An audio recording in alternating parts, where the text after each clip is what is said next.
Hello everyone, how are you doing? This is MD Tech here with another quick tutorial. In today's tutorial, I'm going to show you guys how to resolve an issue you may be having when trying to upgrade your computer from Windows 10 to Windows 11, that the PC must support secure boot. Now this is one of those hard requirements for the upgrade to Windows 11, and when I say hard, I mean there's no flexibility with it. Soft requirements, there's more flexibility whether you meet the requirements or not, but secure boot alongside the TPM 2.0 requirements seem to be pretty important for Windows 11, even though in some of the earlier beta builds you don't really need it.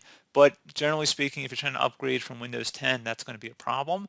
So we're going to go about how to resolve the secure boot issue here, which is fairly easy to resolve in my opinion. And we're going to go ahead and jump straight into it. So we're going to start off by actually making sure we have a backup of everything on our computer, because this is going to do a clean factory install of Windows 11 here, because we're going to actually have to convert our drive, unless you have a secondary drive on your computer, in which case sure you can do it on that drive, but be better safe than sorry. Make sure you have everything backed up before you do anything here. It's very important. I'm going to stress that for you. So make sure you have it backed up to some external flash drive, the cloud, somewhere that's not on your computer. So anyway, we're going to go ahead and restart our system. This will look the same for Windows 10 as well.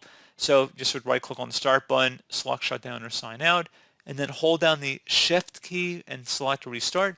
Again, shift key and then restart your computer. This will look identical on Windows 10. So do not worry that I started in Windows 11 here. It's fine.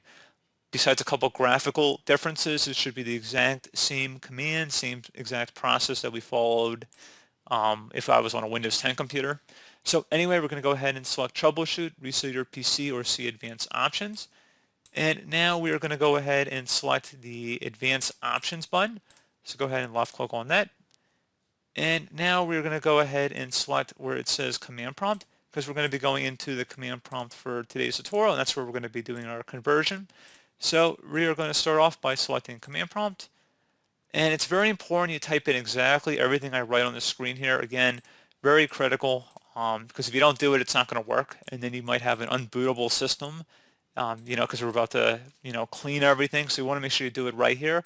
Worst case scenario, you can always reinstall Windows 10, but, let's save a step there unnecessarily and just let's do it right the first time.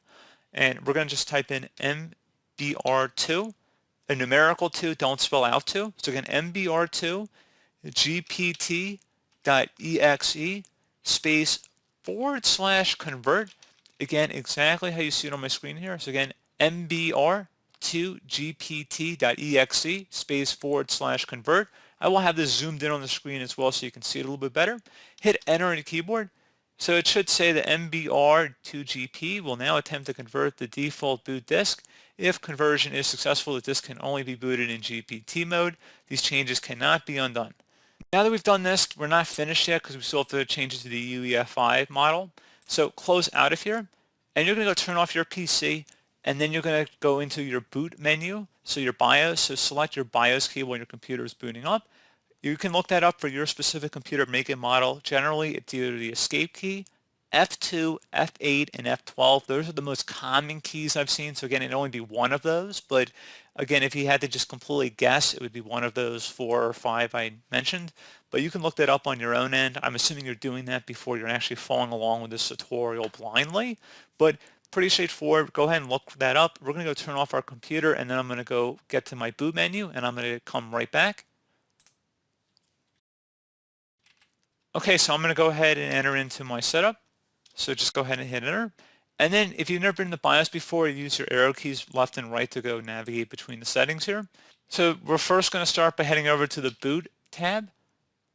And then you want to select boot mode. Now I don't have one in my case since I'm in a virtual environment because it's a little bit weird here. You would select boot mode and then you would change it to UEFI. Again, you would change it to UEFI mode. So you would change that. Again, it would be under the boot tab here. And then you go to the security tab, and then you navigate down to secure boot, and you would change that to enabled. So you would see that on your system. I'm in a virtual environment here. That's why I don't have all these settings, and my computer doesn't even have secure boot. But I'm just saying that that's how you would go about doing it. So again, you go to the boot tab first, change boot mode from legacy support to UEFI, and then you go over to the security tab, and you would turn on secure boot. And then you just tap the F10 key to save and exit. Save configuration changes and exit now. Tap yes.